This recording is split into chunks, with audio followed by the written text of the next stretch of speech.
everyone, welcome to SFTtv, your source for news, analysis, and updates. This is TenDolkar, SFT USA Grassroots Director, and your host for this evening.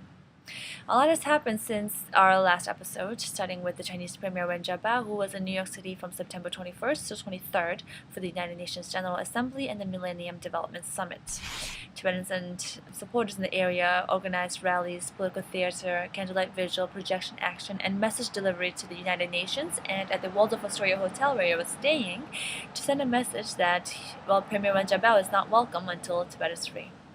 On September 24th, Tibetan Song, the film by Nangpa la Pass, a former political prisoner, opened at the Cinema Village Theater in New York City. To find out when this film will be screening in your town, check out www.tibetansong.com.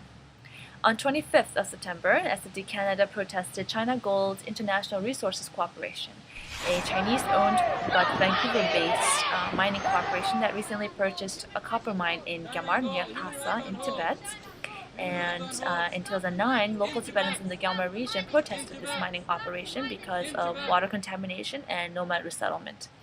SFT Canada did their part and sent a message that until Tibetans are in a position to freely make decisions about how to make use of their own land, that no Chinese or foreign-owned companies should be profiting from Tibet's natural resources. Yeah.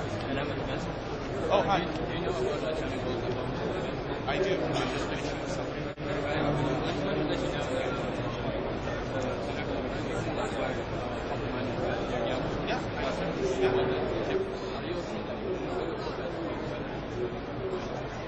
Yeah, I'm just finishing. On September 27th, China started work on a railway line that will connect Shigatse, Tibet's second largest city, to Lhasa, the capital. And this railway line is an extension of the Tibet-Qinghai Railway, which opened in 2006. Now, this new project, this new extension, will only further increase the influx of Chinese migrants into Tibet and further accelerate the mining projects around the area, because there have been deposits of copper, lead, iron, and zinc ore that have been found along the route. And this will also, boost the Chinese government's efforts to drain Tibet of its natural resources. On September 30th, Tibetans and supporters commemorated the 4th-year anniversary of the Nangpa la shooting that resulted in the death of 17-year-old Tibetan nun Gyaltsang Namso. Murder in the High Himalayas, the book by Jonathan Green, chronicles that unforgettable account of the brutal killing of Gyaltsang Namso. So I highly recommend that you read the book and share that with your friends and family. This past Sunday, on October 3rd, Tibetans held their international preliminary voting for the Tibetan Prime Minister and Parliament in exile. Armed Nepalese police stormed the polling stations and confiscated the Tibetan people's votes, violating the Tibetan people's right to freedom of expression, this freedom to choose their political leadership. And we also understand that the Chinese embassy in Kathmandu intervened in this voting process by telling the Nepalese Home Ministry to stop the elections.